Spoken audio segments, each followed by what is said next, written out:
This Fusion 360 foundational concept video will cover a few different topics. We will start by covering what design intent refers to while modeling, then move on to different assembly modeling techniques, and finally finish with what the Fusion 360 community is calling rule number 1. So let's begin.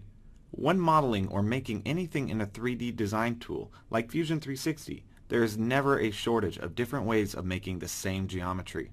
Take this model for example. Here you can see I have 3 bodies with the exact same geometry, but the path chosen in each case was widely different. Let's roll back in the timeline and focus on one of these methods. As you can see in this case, this geometry was made with one single sketch and feature. This method may make it seem like the best or most efficient method. However, when we dig down into it and activate the sketch behind the revolve feature that made this, you can see it is not as simple as what catches the eye. Here you can see the dimensions on top of dimensions, all defining each and every nook and cranny of this model. This can make it difficult to edit this design later when a design change is required. Another method one could take to make this is the opposite end of the spectrum, what I call the layer caked approach. With this method, the simplest of sketches are made, circles, then using an extrude feature, a cylinder is made. This process is repeated 5 times over, but in the end, the geometry is the exact same. But what do we have to do for future edits? Finding the correct feature to edit could be difficult, especially if every component is designed in this manner in a large assembly. So while the sketches are now simple, digging through the timeline is now difficult. Now let's come to another method, the machinist method. We're now treating this approach as if we were turning this part on a lathe, where we might start with some stock, then use subtractive methods to create revolved cuts from said stock. This method is great in the sense that the designer is thinking about the intricacies of making something like this, helping ensure the manufacturability of this design. But it is also limiting in the same sense, especially if your company is starting to leverage additive manufacturing techniques. So at the end of the day, there are pros and cons to consider for each case, and while there is not a right or wrong way to make a model, there are sometimes better ways. What I've always told new users is that if you have any idea how your design might need to change in the design process, that you should make it in a way to make those changes more efficient. With that in mind, let's look at some different approaches to designing an assembly. In the first case, I have made this handle in its own design. To make sure that it fit, I used a measurement from the screw shaft to create the cutout in the bottom of this component. Now all that is needed is to insert the handle into my assembly. Simple enough. Should the part not fit, we can open up the handle design and make the required changes. This is what is commonly referred to as bottom-up design and is the traditional approach.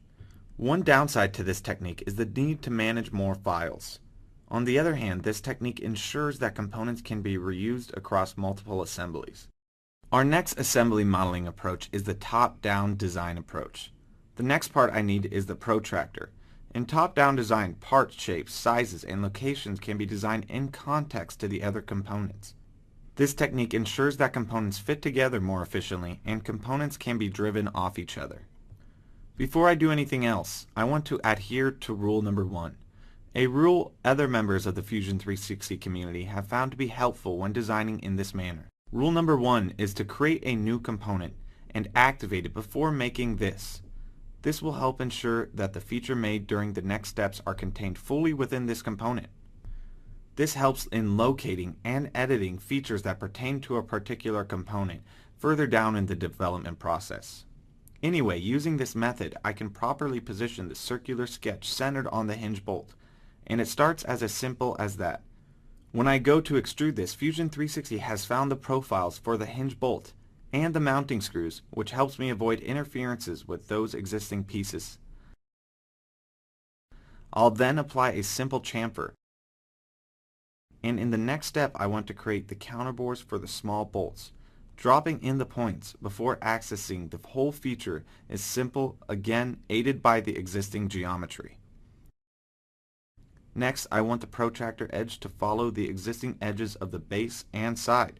To ensure this is the case, I'll project those faces into this sketch. Then draw 2 simple lines to close off the gap between these. In no time again, I'm able to extrude this. After that, a fillet is added and this is done. But now I need to connect this to other components. A joint will not be used here. because it is placed exactly where I need it. Instead, I'll use an as-built joint.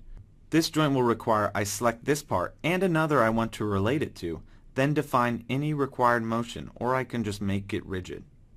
Anyway, we hope that helps you understand the different design methods, assembly methods, and rule number 1.